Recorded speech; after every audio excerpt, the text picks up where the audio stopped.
Hi friends, എല്ലാവർക്കും നമസ്കാരം. നമ്മുടെ ചാനലിലെ പുതിയൊരു വീഡിയോയിലേക്ക് എല്ലാവർക്കും സ്വാഗതം.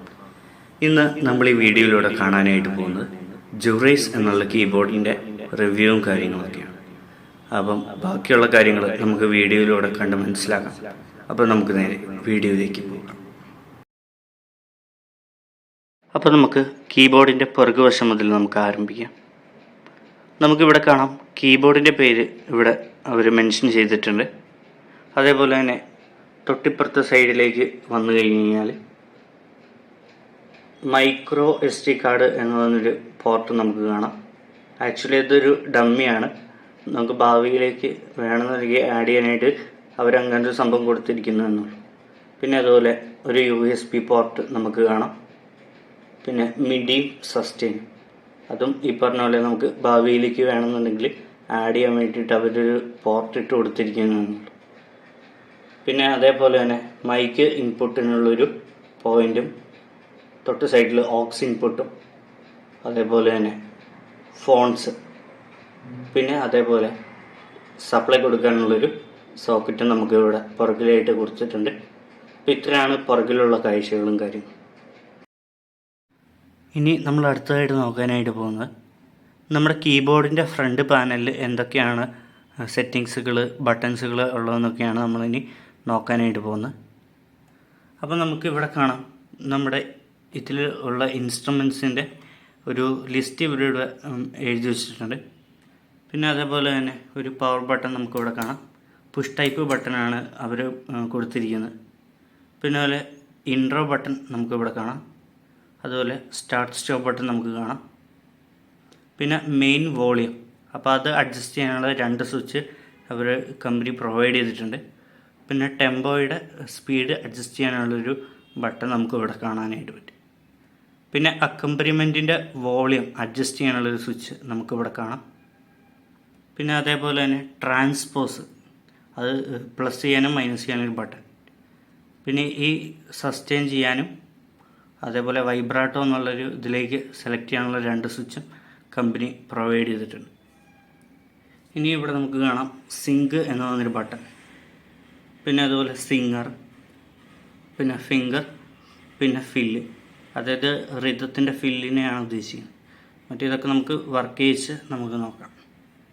പിന്നെ അതേപോലെ തന്നെ മെട്രോണോം, സ്പ്ലിറ്റ് ബട്ടൺ നമുക്ക് കാണാനായിട്ട് വരും. പിന്നെ അതേപോലെ റെക്കോർഡ് എന്നുള്ള ഫംഗ്ഷൻ നമുക്ക് കാണാം. പിന്നെ program button, playback button നമുക്ക് കാണാം. പിന്നെ മെമ്മറി ബട്ടൺ, അതുപോലെ മെമ്മറിയുടെ തന്നെ 2 ബട്ടൺ ഉണ്ട്, 2 ബാങ്കുകൾ. അപ്പം അങ്ങനെ മെമ്മറിയിൽ തന്നെ 2 കാര്യങ്ങളുണ്ട്. പിന്നെ നമുക്ക് ഇങ്ങോട്ട് വന്നു കഴിഞ്ഞാൽ റിതത്തിൻ്റെ സൈഡാണ്. അപ്പം റിതത്തിൻ്റെ പേരുകളൊക്കെ അവരവിടെ മെൻഷൻ ആക്കിയിട്ടുണ്ട്. പിന്നെ അതേപോലെ തന്നെ ലേൺ 1, ലേൺ 2 എന്ന് പറഞ്ഞ 2 ബട്ടൺ നമുക്ക് കാണാൻ പറ്റും. അപ്പോൾ ഇതെന്താണെന്ന് വെച്ച് കഴിഞ്ഞാൽ ഇത് കുട്ടികളെ ഉദ്ദേശിച്ചിട്ടാണ് ഇത് കീബോർഡ് കമ്പനി ഇറക്കിയിരിക്കുന്നത്. അപ്പോൾ അതിനകത്ത് കമ്പനി തന്നെ ഇൻസ്റ്റാൾ ചെയ്ത കുറേ പാട്ടുകളും കാര്യങ്ങളൊക്കെ ഉണ്ട്. അപ്പോൾ പിന്നെ അതിന് വേണ്ടിയിട്ടാണ്, അത് പഠിക്കാൻ വേണ്ടിയിട്ടുള്ള ഒരു ബട്ടണാണിത്. ഓക്കെ. പിന്നെ ഈ റെഡ് ബട്ടൺ എന്ന് വെച്ച് കഴിഞ്ഞാൽ ടോൺ ബട്ടൺ, പിന്നെ റിതം ബട്ടൺ, അതുപോലെ ഡെമോ എന്നുള്ളത് കുറേ പാട്ടുകൾ നമുക്ക് ഇതിൽ നിന്ന് കേൾക്കാൻ പറ്റും. അപ്പോൾ അതൊക്കെ പഠിക്കാനുള്ള ബട്ടണാണിത്. ലേണും ഡെമോയും സെയിമാണ്. ഓക്കെ. പിന്നെ ഉള്ളത് പെർക്കുഷനാണ്, അതായത് കീബോർഡിനെ തബലയുടെയൊക്കെ സൗണ്ടിൽ കേൾക്കാൻ വേണ്ടിയിട്ടുള്ളൊരു സ്വിച്ചാണിത്. പിന്നെ ഇത്രയും ബട്ടൺ എന്ന് പറയുന്നത് USB-ൻ്റെ, നമ്മൾ പറഞ്ഞല്ലോ നമുക്ക് കീബോർഡിൽ USB ഉള്ള കാര്യം. അപ്പോൾ അത് ട്രാക്കിനെ ഫോർവേഡ് ചെയ്യാനും ബാക്ക്വേഡ് ചെയ്യാനും ഒക്കെ ഉപയോഗിക്കുന്ന ഒരു ബട്ടണാണ് ഈ 3. പിന്നെ USB-യുടെ വോളിയം അഡ്ജസ്റ്റ് ചെയ്യാനുള്ള ഒരു വോളിയം കൺട്രോൾ സെപ്പറേറ്റ് അവരിവിടെ പ്രൊവൈഡ് ചെയ്തിട്ടുണ്ട്. പിന്നെ അതേപോലെ തന്നെ നമുക്ക് നമ്പർ പാഡ് നമുക്കിവിടെ കാണാനായിട്ട് പറ്റും. പ്ലസ് മൈനസ് ചെയ്യാം, അതല്ലാന്നുണ്ടെങ്കിൽ ഡയറക്റ്റ് നമുക്ക് നമ്പർ അടിച്ച് ഇൻസ്ട്രുമെൻ്റ് സെലക്ട് ചെയ്യാം. അതല്ലാന്നുണ്ടെങ്കിൽ പ്ലസ്സും മൈനസും നമുക്ക് യൂസ് ചെയ്യാനായിട്ട് പറ്റും. അപ്പോൾ ഇത്രയും കാര്യങ്ങളൊക്കെയാണ് നമ്മുടെ ഫ്രണ്ടിൽ വരുന്നത്. ബാക്കി നമുക്ക് കീബോർഡ് വർക്ക് ചെയ്ത് എന്തൊക്കെയാണ് ബാക്കി കാര്യങ്ങൾ നമുക്ക് നോക്കാം. അപ്പോൾ നമ്മൾ കീബോർഡ് ഇവിടെ പവർ ചെയ്തിട്ടുണ്ടെങ്കിൽ നമുക്ക് കീബോർഡ് ഒന്ന് ഓണാക്കാം. അപ്പോൾ ഓണാക്കുമ്പോൾ തന്നെ അത്യാവശ്യം നല്ല സൗണ്ടാണ്. അപ്പോൾ നിങ്ങൾ കേൾക്കുമ്പോൾ തന്നെ നമുക്ക് മനസ്സിലാവും. പിന്നെ നമുക്ക് വോളിയം ഒന്ന് കുറച്ച് കൊടുക്കാം. അപ്പം നിലവിൽ 10ലാണ് കിടക്കുന്നത്. അപ്പോൾ അത് കുറച്ചൊരു 2 3 ആക്കി കൊടുക്കാം. ഇനി നമുക്ക് ഓക്കെ വോളിയം ബാലൻസ് ആയി വന്നിട്ടുണ്ട്. ഇനി നമുക്ക് സസ്റ്റെയിൻ ഒന്ന് ഓണാക്കി കൊടുക്കാം. ഇപ്പോൾ നിലവിൽ കേട്ടാൽ മനസ്സിലാവും യാതൊരു സസ്റ്റെയിനും കാര്യങ്ങളൊന്നുമില്ല. ഈ ബട്ടൺ ഒന്ന് ഓണാക്കി കൊടുത്തു കഴിഞ്ഞിട്ട് നമുക്ക് വായിച്ചു നോക്കാം.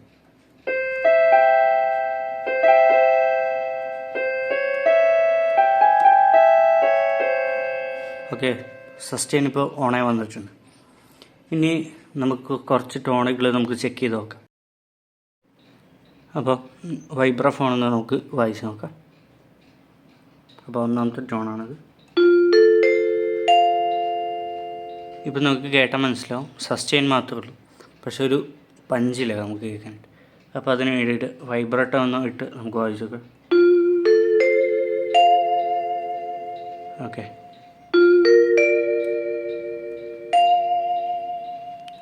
ഓക്കെ ഇനി നമുക്ക് അടുത്ത ഒരു ഇൻസ്ട്രുമെൻറ്റ് നമുക്ക് ചെക്ക് ചെയ്യാം. ചർച്ച് ഓർഗനാണ് രണ്ടാമത്.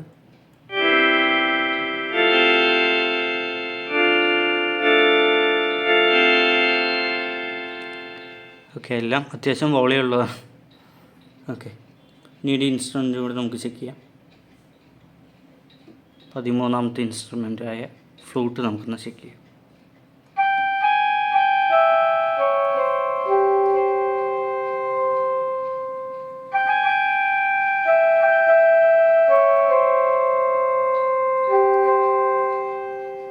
ഓക്കെ അപ്പം ഇനി നമ്മൾ അടുത്തതായിട്ട് നോക്കുന്നത് കുറച്ച് റിതംസ് നമുക്കൊന്ന് ട്രൈ ചെയ്ത് നോക്കാം. അപ്പം നമുക്ക് ആ ഒരു സെക്ഷനിലേക്ക് പോകാം. അപ്പം ഞാനിവിടെ റിതം സെലക്ട് ചെയ്യാനായിട്ടുമാണ്. അതിന് വേണ്ടിയിട്ട് റിതം എന്നുള്ള ബട്ടണിൽ ക്ലിക്ക് ചെയ്തിട്ട് ഏത് റിതാണ് വേണ്ടത് അത് സെലക്ട് ചെയ്യും. ഞാൻ 25ാമത്തെ ഒരു റിതം ഞാനിവിടെ സെലക്ട് ചെയ്തു. അപ്പോൾ അതിവിടെ സെലക്റ്റായി വന്നിട്ടുണ്ട്. ഇനി നമുക്ക് സ്റ്റാർട്ട് സ്റ്റോപ്പ് എന്നുള്ള ഈ ബട്ടൺ നമുക്ക് പ്രസ് ചെയ്ത് നോക്കാം. അപ്പോൾ നമുക്ക് ഇപ്പോൾ നമുക്ക് മനസ്സിലാവും ഒരു ഇതുമില്ല, നമുക്കൊരു സിങ്കായിട്ട് വന്നിട്ടില്ല, ഒന്നും വന്നിട്ടില്ല. അപ്പോൾ നമുക്ക് എന്താ ഇടുന്നത് വെച്ച് കഴിഞ്ഞാൽ സിങ്ക് ബട്ടൺ ഒന്ന് ക്ലിക്ക് ചെയ്യുക. എന്നിട്ട് നമ്മൾ ചെയ്യേണ്ടതെന്ന് വെച്ച് കഴിഞ്ഞാൽ ഫിംഗർ എന്നുള്ള ബട്ടൺ ക്ലിക്ക് ചെയ്യുക. അപ്പം നമുക്കിവിടെ മീറ്റർ ബ്ലിങ്ക് ചെയ്യുന്നുണ്ട്. നമുക്ക് ഇനി ഒന്ന് വായിച്ച് നോക്കാം. ലെഫ്റ്റിൽ കോഡ് ചെയ്യാൻ പിടിക്കുന്നു.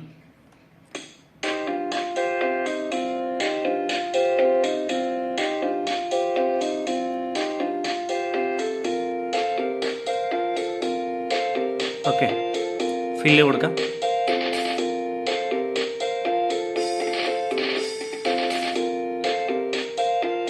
ഇനി നമുക്ക് എൻഡിങ് ആണിത്.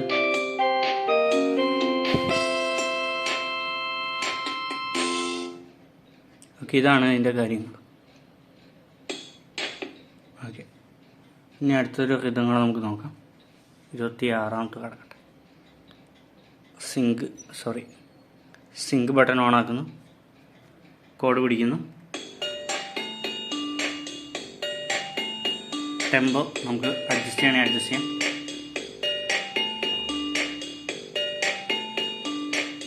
ഇനി ഫില്ലെന്നുണ്ട്.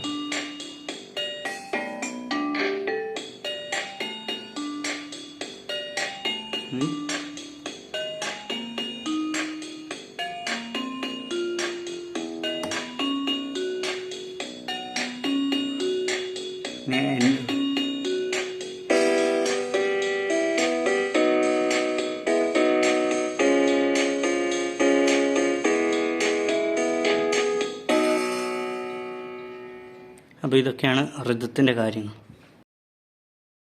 ഇനി നമ്മൾ അടുത്തതായിട്ട് നോക്കാനായിട്ട് പോകുന്നത് സ്പ്ലിറ്റ് എന്നുള്ളൊരു ഫംഗ്ഷനെ കുറിച്ചാണ്. അപ്പോൾ അതെങ്ങനെയാണ് ആക്ടിവേറ്റ് ചെയ്യുന്നത് നോക്കാം. ആദ്യം നമ്മളൊരു ടോണ് സെലക്ട് ചെയ്യും. അതിനു മുമ്പ് സ്പ്ലിറ്റ് ഓഫാന്ന് ഉറപ്പ് വരുത്തണം. ഇപ്പോൾ സ്പ്ലിറ്റ് ഓഫിലാണ് കിടക്കുന്നത്. ഞാനൊരു ടോൺ ഇവിടെ സെലക്ട് ചെയ്യാം. ഞാനൊരു സ്ട്രിങ്സിൻ്റെ കാറ്റഗറികളിലാണ് സെലക്ട് ചെയ്യുന്നത്. ഇനി സ്പ്ലിറ്റ് ഞെക്കി കഴിഞ്ഞ് കഴിഞ്ഞാൽ നമുക്കത് ലെഫ്റ്റിൽ കോഡ് ചെയ്യാനായിട്ട്. ഇനി അതേപോലെ തന്നെ സ്പ്ലിറ്റ് ഓഫാക്കി കഴിഞ്ഞ് കഴിഞ്ഞാൽ ബേസ് ആയിരിക്കും കിടക്കും. അപ്പോൾ സ്പ്ലിറ്റ് ഇട്ട് കഴിഞ്ഞ് കഴിഞ്ഞാൽ ലെഫ്റ്റിൽ കോഡും റൈറ്റിൽ ലീഡും ചെയ്യാനായിട്ട് പറ്റും. ഇനി നമ്മൾ അടുത്തതായിട്ട് നോക്കാനായിട്ട് പോകുന്നത് റെക്കോർഡ് എന്നുള്ള ഫംഗ്ഷനെ കുറിച്ചാണ്. അപ്പോൾ നമുക്ക് റെക്കോർഡ് ബട്ടൺ എനിക്ക് നോക്കാം. അപ്പോൾ ഞാനൊരു നോട്ട് ഇവിടെ വായിക്കുകയാണ്. അപ്പോൾ നോക്കാം.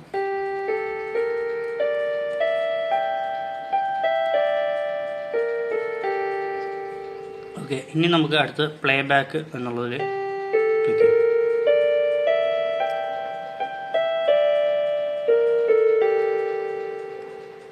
ഓക്കെ, അപ്പോൾ റെക്കോർഡ് എന്ന് പറയുമ്പം ലൈവായിട്ട് നമുക്ക് റെക്കോർഡ് ചെയ്യാനായിട്ടുള്ളൊരു ഫങ്ഷനാണിത്. അതിപ്പോൾ നമ്മുടെ പെൻ ഡ്രൈവിലോട്ട് റെക്കോർഡ് ആവില്ല. അപ്പം ഞാനത് ചെക്ക് ചെയ്ത് നോക്കിയായിരുന്നു. അപ്പം റെക്കോർഡ് എന്നുള്ള ഫങ്ഷൻ ലൈവായിട്ട് റെക്കോർഡ് ചെയ്യാനുള്ളതാണ്.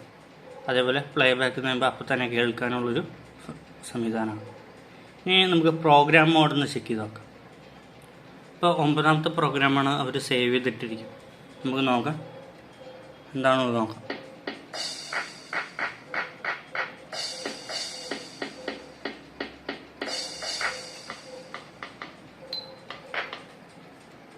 ഓക്കെ, അപ്പോൾ അവരൊരു പെർക്യൂഷൻ കിറ്റാണ് അവർ സേവ് ചെയ്തിട്ടിരിക്കുന്നത്. നമുക്കതിൽ എഡിറ്റ് ചെയ്യാനുള്ള ഓപ്ഷനൊന്നും നമുക്കില്ല.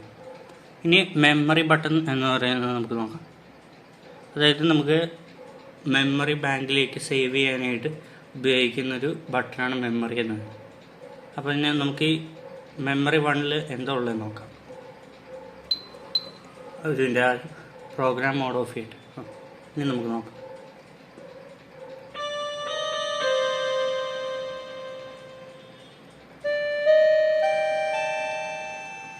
ഓക്കെ, അവർ തന്നെ കൊടുത്തിരിക്കുന്ന 2 ഇൻസ്ട്രുമെൻറ്റ്സാണ് മെമ്മറി 1ലുള്ളത്, അതുപോലെ മെമ്മറി 2ലും.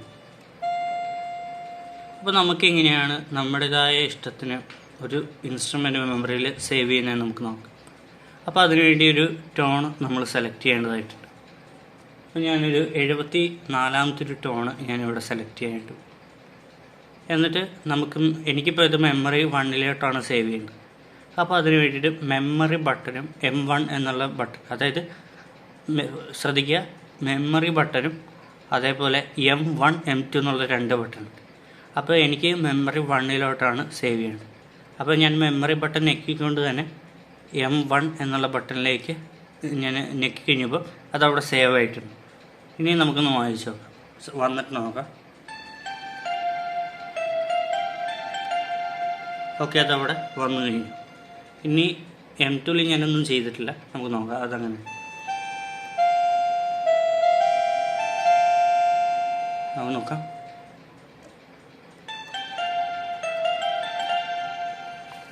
ഓക്കെ, അപ്പോൾ അതങ്ങനെ സേവ് ആയിട്ടുണ്ട്. പിന്നെ ഇതിൻ്റെ ഒരു ന്യൂനത എന്ന് പറയുന്നത്, നമ്മളിപ്പോൾ ഓഫാക്കി ഓണാക്കി കഴിഞ്ഞ് കഴിഞ്ഞാൽ അത് പഴയതുപോലെ കമ്പനി സെറ്റ് ചെയ്തിരിക്കുന്ന മോഡലിലേക്ക് തന്നെ പോകും. അപ്പോൾ അത് മാത്രമേ ഉള്ളൂ. അപ്പോൾ ഇതൊക്കെയാണ് നമ്മുടെ കീബോർഡിൻ്റെ വിശേഷങ്ങളും കാര്യങ്ങളൊക്കെ. ഞാൻ നിങ്ങളെ കാണിക്കാൻ വിട്ടൊരു കാര്യമുണ്ട്. അപ്പം എന്താണെന്ന് വെച്ച് കഴിഞ്ഞാൽ ഇതാണ് നമ്മുടെ കീബോർഡിൻ്റെ മ്യൂസിക് റെസ്റ്റ് എന്ന് പറയുന്നത്. പിന്നെ അതേപോലെ പവർ അഡാപ്റ്റർ ഞാൻ നിങ്ങൾക്ക് കാണിച്ചു തരാം. അപ്പോൾ ഇതാണ് നമ്മുടെ പവർ അഡാപ്റ്ററും കാര്യങ്ങളൊക്കെ വരുന്നത്. 9 വോൾട്ട് 5 ആംപിയറിൻ്റെ ഒരു പവർ അഡാപ്റ്ററാണിത്. അപ്പോൾ ഇത്രയൊക്കെയാണ് ഇതിനകത്ത് വരുന്നത്. പിന്നെ യൂസർ മാനുവലും കാര്യങ്ങളുണ്ട്. അപ്പോൾ അതിനകത്ത് എല്ലാ ടോണുകളുടെ നമ്പറും അതിൻ്റെ പേരുകളൊക്കെ ഉണ്ട്. അപ്പോൾ ഇതാണ് യൂസർ മാനുവൽ. അപ്പോൾ ഞാനത് കാണിക്കാൻ വിട്ടുപോയതാണ്.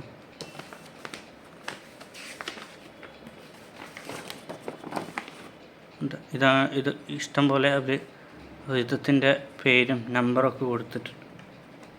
അപ്പോൾ ഇത് നോക്കി കഴിഞ്ഞാൽ എല്ലാവർക്കും എളുപ്പമാണ്. അപ്പം വേറെ പ്രത്യേകിച്ച് കാര്യങ്ങളൊന്നുമില്ല. അപ്പോൾ ഇത്രയൊക്കെയുള്ളൂ നമ്മുടെ കീബോർഡിൻ്റെ വിശേഷങ്ങളും കാര്യങ്ങളൊക്കെ. അപ്പം ഞാനിത് ആമസോണിൽ നിന്നാണ് മേടിച്ചത്.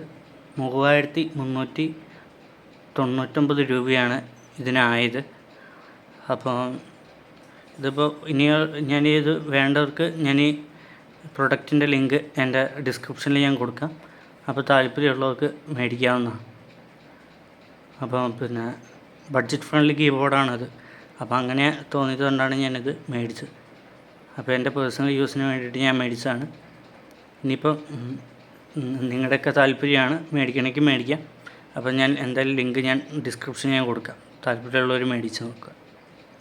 അപ്പോൾ ഇനി എന്തെങ്കിലും സംശയം ഉണ്ടെന്നുണ്ടെങ്കിൽ തീർച്ചയായിട്ടും കമൻറ്റിലൂടെ ചോദിച്ചോ, എനിക്ക് അറിയുന്ന പോലെ ഞാൻ പറഞ്ഞുതരാം. അപ്പോൾ നമുക്ക് വീണ്ടും പുതിയൊരു വീഡിയോയുമായി കാണുന്നതായിരിക്കും. നന്ദി, നമസ്കാരം.